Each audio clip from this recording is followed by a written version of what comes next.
Bueno, pues yo voy a hablar de enfermedades por depósito de metales, porque las enfermedades por depósito son muchas y si no, pues estaríamos aquí hablando casi hasta dentro de 2 días. Bueno, para los que no me conozcáis, pues soy Nacho Mateo, soy el R5 de Medicina Interna.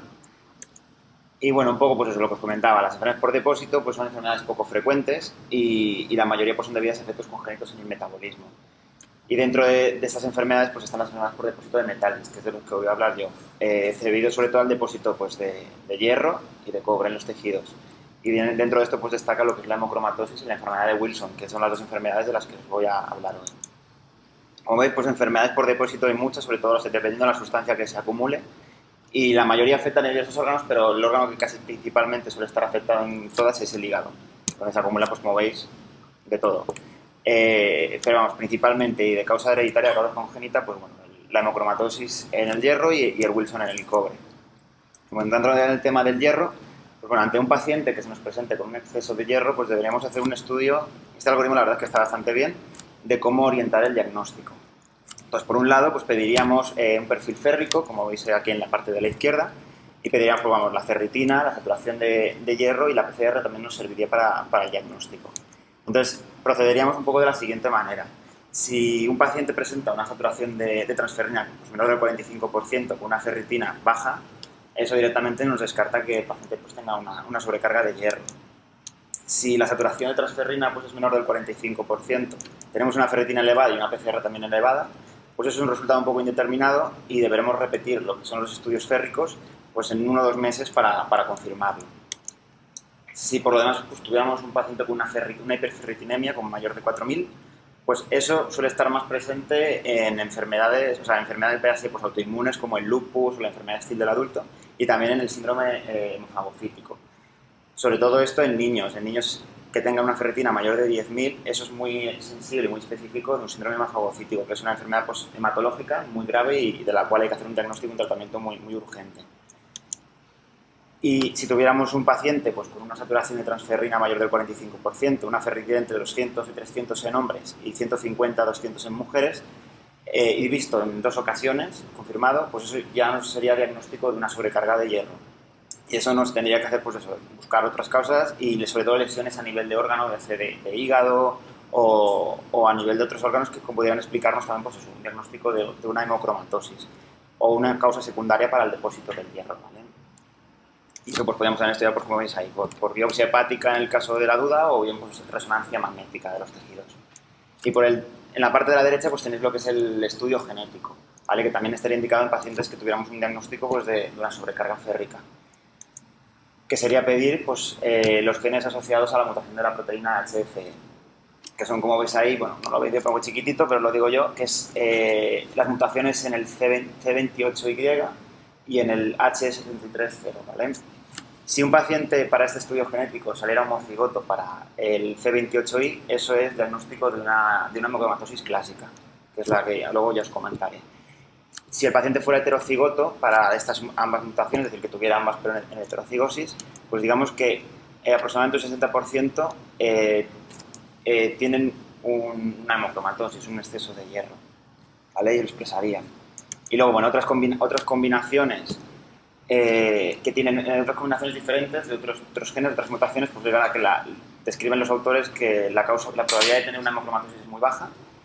Y luego, en pacientes que no tuvieran mutaciones en esta proteína, en la HFE, y aún así tuviéramos sospecha de que tiene un exceso de hierro, pues tendríamos que buscar otras formas que no fueran la clásica de hemocromatosis, que también os las comentaré. Entonces tenemos que buscar mutaciones pues en otras proteínas, pues como son ahí las que os dicen la hemojubelina, la ferroportina y la arcillina y otras, vamos.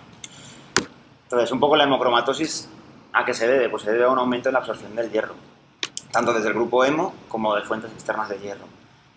Se dice que está estudiado que los pacientes con hemocromatosis pues, absorben entre 2 y 4 miligramos de hierro elemento al día, cuando lo habitual es 1 miligramo día.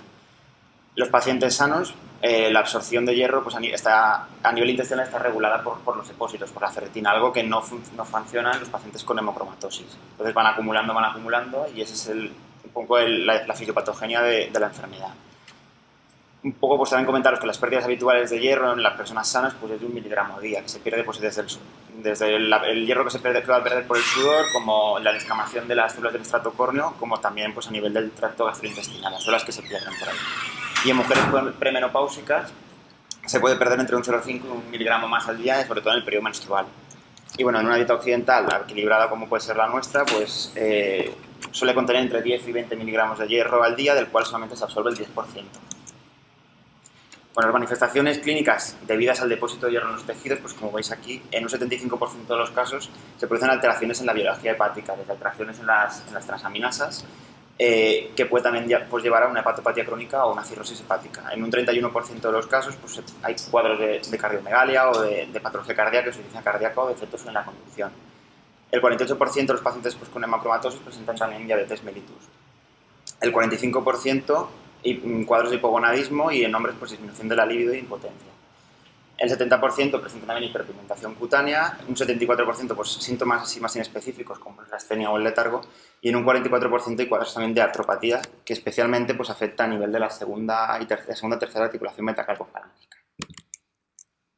Bueno, esto es lo que os comentaba de la articulación metacarpofalángica, que como veis pues, produce una afectación típica que es pues, formación de afectación del espacio articular en estas articulaciones y formación de osteocitos en forma de garra. Y esto pues es un ejemplo de la hiperpigmentación de los pacientes con hemocromatosis. Se ve claramente la diferencia entre ambas manos. Y bueno, ya centrándonos en lo que es la hemocromatosis clásica, pues se debe a mutaciones, como os he dicho, en el gen que codifica la proteína HCE, que está en el brazo corto del cromosoma 6. Y es de herencia autosómica recesiva, esta la clásica. Produce, pues es igual, una absorción intestinal de hierro aumentada. Y existen otras variantes que también os he comentado que están debidas pues, a mutaciones en otros genes, de otras proteínas. Y bueno, la mayor expresión clínica, pues lógicamente está en los pacientes homocigotos. La distribución de la enfermedad, pues digamos que es un 10%, hay un 10% de heterocigotos en la gente de la población de raza caucásica. Y un 0,5% de homocigotos para la mutación del C28, 200, era 28i, pero bueno, me he puesto un 2 de más.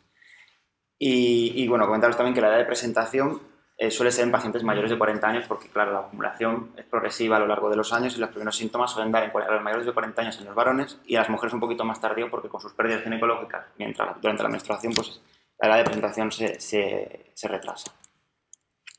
Y bueno, dentro de lo que es la clasificación de las causas de exceso de hierro, pues un poco centrándonos en las hereditarias, que es las que nos interesa a nosotros en esta sesión, pues como veis, por un lado pues tenéis las hemocromatosis, que hay 5 tipos descritos. La tipo 1 es la clásica, que es debido a mutaciones en el gen de la HCE, de la proteína, y luego tenemos otros tipos que están debidos a otras alteraciones, otras proteínas que regulan el metabolismo férrico. Y bueno, aquí también nos la clasifica en esta tabla de la izquierda, pues sobre todo las que están debidas a mutaciones en el HCE y otras que están debidas a otras proteínas, ¿vale? Y esto más o menos lo mismo, los 6 tipos descritos de hemocromatosis. La tipo 1 es tipo 2 y tipo 3 son de herencia autosómica recesiva, la tipo 1 es la clásica. La tipo 2 pues, es la que está debido a mutaciones en la hemojuvelina y en la pcidina. La tipo 3 en el receptor de transferrina. La tipo 4 en la ferroportina. Y bueno, como veis 5 y 6 pues también en la ferritina. No voy a meterme más en esto porque la verdad es que estoy meterse mucho en estudios de genética y tampoco es un poco lo que yo quería hacer en esta sesión. Y bueno, un poco ya en los que son los estudios de imágenes para el diagnóstico de hemocromatosis, el principal gol estándar es la resonancia magnética pues, de órganos, sobre todo pues, a nivel de hígado. Pero bueno, como veis aquí, este tag la verdad es que se ve bastante bien la diferencia entre un hígado afectado por los depósitos de hierro, que se ve totalmente diferente el parénquima hepático del parénquima esplénico, cuando lo habitual es que sean de la misma densidad. Y esto, pues bueno, dentro de lo que es la biopsia hepática para el diagnóstico también, que ya no se suele hacer, pero también está indicada en casos dudosos, pues bueno, esto es una tinción de hematoxilina eosina de una biopsia hepática. Y como veis, todo lo que se ve marroncito, eso es el hierro dentro de los hepatocitos, la acumulación de hierro. Pero la tinción de elección para el diagnóstico es la tinción de Pearls, que lo que hace es que tiñe pues, de azul negruzco los depósitos de hierro dentro de los hepatocitos. ¿Vale? Esto es diagnóstico de hemocromatosis.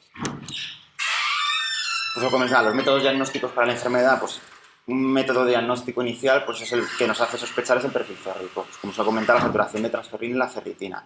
La resonancia tanto hepática, sobre todo, como cardíaca, en casos también pues, sospechosos, también nos ayuda.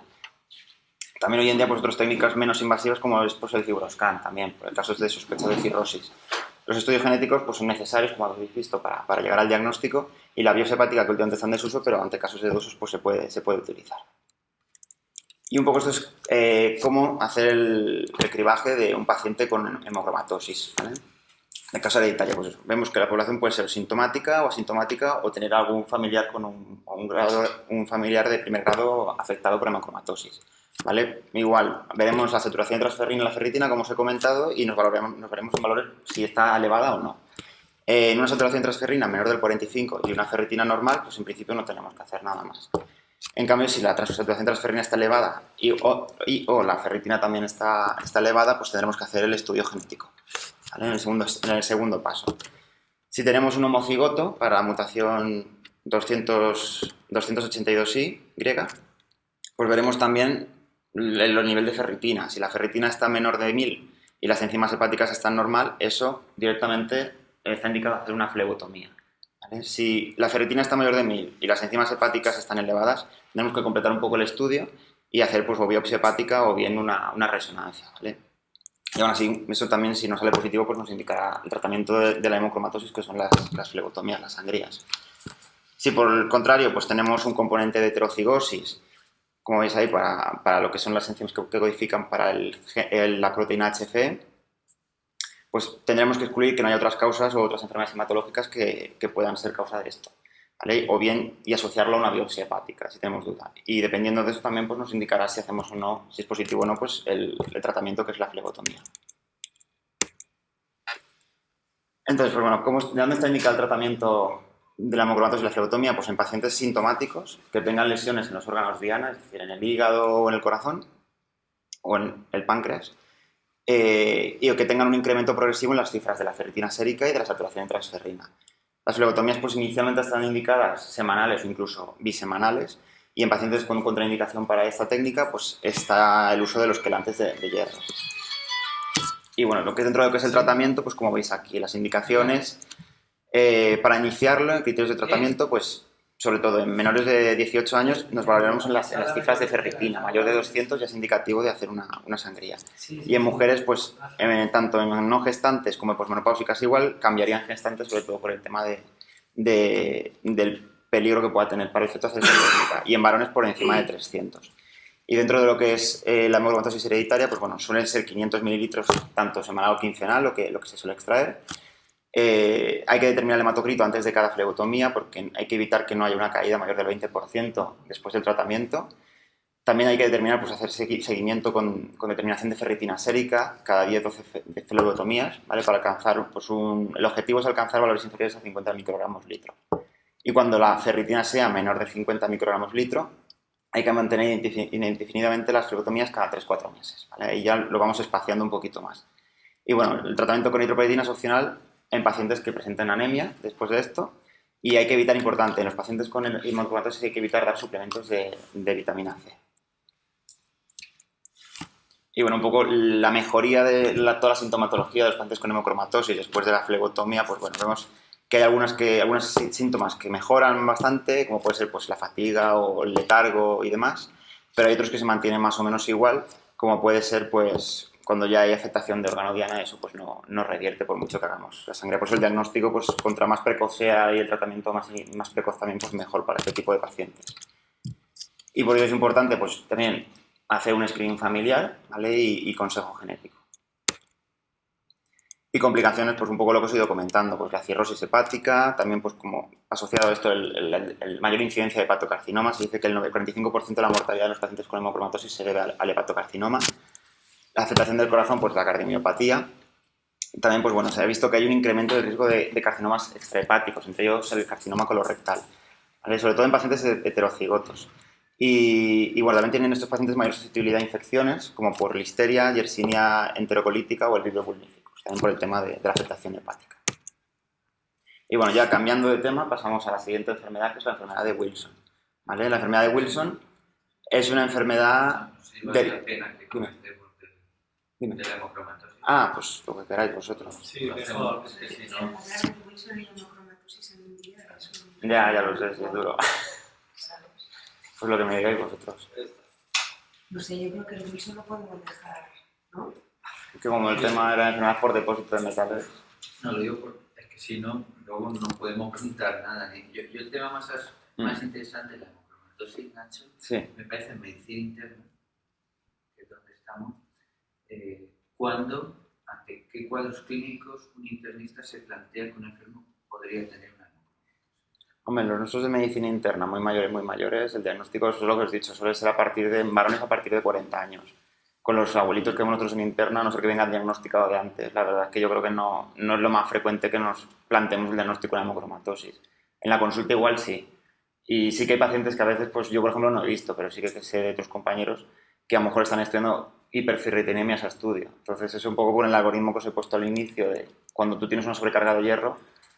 Claro. Es que tú has empezado diciendo, el enfermo viene con sobrecarga de hierro. Por No, el la- enfermo viene por otro motivo. No, el enfermo viene por las Y alguien- manifestaciones. Claro, el enfermo viene por las manifestaciones clínicas. Exactamente. Y yo digo, ¿qué tipo de manifestaciones un internista debe estar atento para plantear? Pues, por ejemplo, en un paciente de este tipo, pues lo del letargo y demás supongo que será más avanzado, pero un paciente con cirrosis hepática de causa no conocida, eso podría ser algo que nos ya fuera Esa es la más importante, la hepatopatía crónica que hace... la diabetes bronceada que se llama, pues que tenga la hiperpigmentación y que tenga una diabetes también el paciente.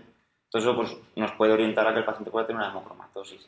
Pero es verdad que esos en pacientes pues, son homocigotos, principalmente donde se dan esas características. Los cigotos, que son los más frecuentes, realmente se diagnostican por test genético.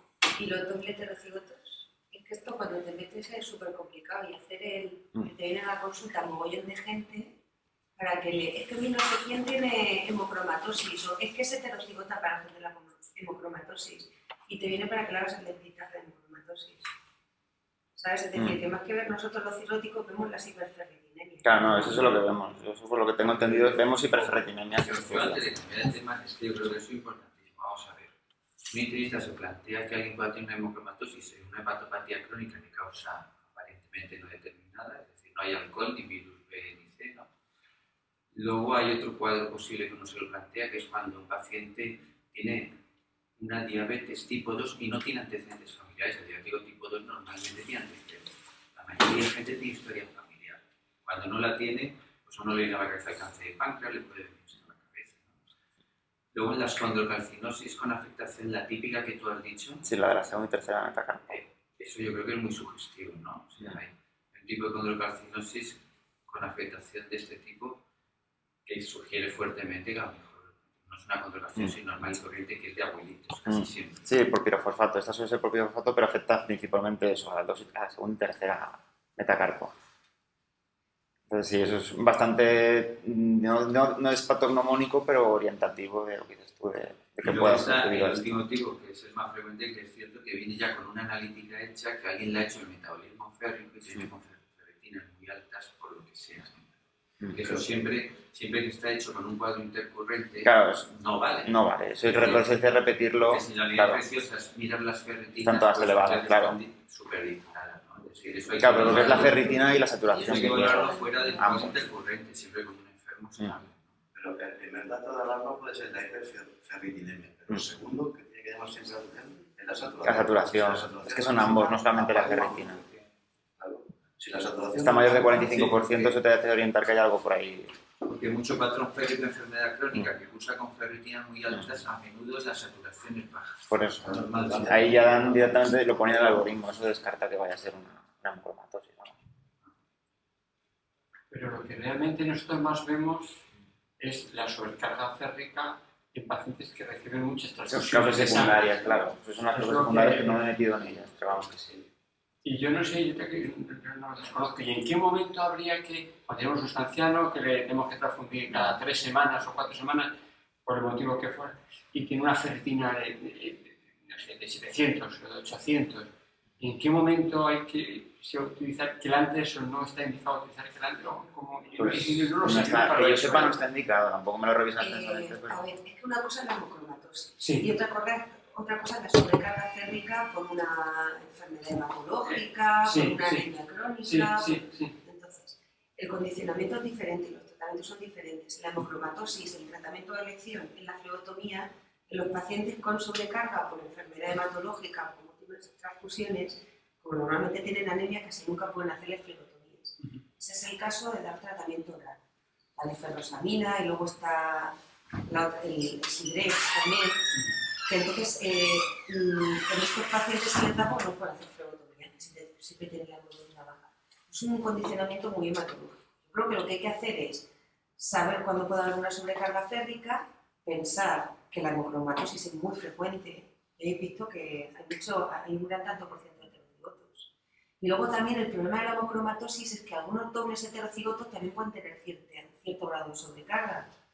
Entonces tú has comentado un poco el seguimiento fácil, el típico, el doble, o sea, el homocigoto y sí tal, pero luego, es decir, te vienen a la consulta mogollón de heterocigotos, doble heterocigotos o heterocigotos del gen menos afecto y no es tan fácil. Yo creo que lo importante es eso, saber cuándo uno puede tener hemocromatosis, ver que un patrón de ferritina elevado, una de las cosas a tener en cuenta en la hemocromatosis, y para ello tienes que mirar la saturación del hierro, la historia familiar, y luego pensar eso, que si vas a pedir el gen de la hemocromatosis, pues el 10% de heterocigotos. 10% de la población es heterocigota, es decir, eso la ferritina elevada o el aumento de saturación a lo mejor no tiene nada que ver con eso. Entonces, no sé, es la hemocromatosis hereditaria, se sabe más cosas de eso, los estudios genéticos son complicados. Luego otro perfil de pacientes que podemos ver son pacientes con hipogladismo. También. Eso a veces viene y puede tener hipogladismo en una persona muy joven, hay que tener en cuenta la hemocromatosis. O con miocardiopatías. Sí, creo que... Una pregunta, en una de las diapositivas has puesto que ya la biopsia no hace falta. Suelen decir que está ya en desuso porque con técnicas como la resonancia ya puedes hacer un diagnóstico y con el estudio genético digamos que con eso compensas para no ser tan invasivo, pero se sigue haciendo, lo que pasa es que no es la técnica ya. Antes era la técnica, pues digamos, diagnóstica de elección. Hoy en día ya no es como de primera escala. Se medía el hierro, ¿no? Claro. Ahora la resonancia es capaz de medirte... Por eso, entonces, por técnicas menos invasivas. Tienen una... de cuantificar... Cuantifican el tanto por ciento de hierro que hay. No, el tanto por ciento hasta el peso. Sí, el peso de hierro. El peso, el tamaño... Sí, el peso seco de hierro del órgano. Otra cosa que no sé si vosotros sabéis para qué sirve, porque a nosotros nos han puesto el FibroScan famoso y yo no sé cuándo lo tengo que pedir. Entonces sé que el FibroScan nos da también una imagen especial para la cirrosis, los depósitos y todo eso. Y está puesto ahora en el diagnóstico. Sí, en las esa técnica habría que pedirla o con la resonancia sería suficiente. A ver, te va a dar más diagnóstico la resonancia. Lo que pasa es que el FibroScan es una técnica que no es invasiva tampoco, o sea, no irradia ni ninguna otra, porque no deja de ser como esa una elastografía por ondas de choque. O sea, lo que hace es que mide lo blando, digamos, que es lo flexible que es el hígado. De normal es un órgano flexible y entonces, contra menos flexible sea, más indicativo de que hay una afectación difusa y una cirrosis de ese hígado. Se utiliza sobre todo pues, en pacientes con cirrosis, pues, virus C o cirróticos fenólicos, los típicos, pero por ejemplo en otros casos de cirrosis también está indicado hacerlo. O sea, la resonancia de información del hierro, del depósito de hierro, pero el FibroScan da del grado de fibrosis que tiene el hígado. Lo que pasa es que los puntos de corte que manejamos del virus C, yo no sé si son aplicables, eso tampoco lo sé. Si son los mismos puntos de corte o hemocromatosis tiene sus puntos de corte, que es muy probable que tenga otros distintos, ¿no? Y luego lo último es una paja mental que te he hecho yo. La gente que necesita una sangría cada mes, cada semana y tal y cual, ¿habrá alguien que haya pensado que con diálisis puedas tú quitar el hierro sin necesidad de estar haciendo sangrías? Pregunto si han visto algo, ¿no? Pues en principio no. El tratamiento, desde que se diagnosticó la hemocromatosis hace bastantes años, siempre ha sido la flebotomía y creo que se ha mantenido ese tratamiento, vamos, durante la elección flebotomía. No, se me ha ocurrido por eso que haces una diálisis y... Pues ya no sé si la diálisis estaría indicada. Tienes que cambiarle el gen anómalo. Sí, claro, terapia génica, es lo único que... Solo puedes cambiarle el gen anómalo para curarlo. Por el momento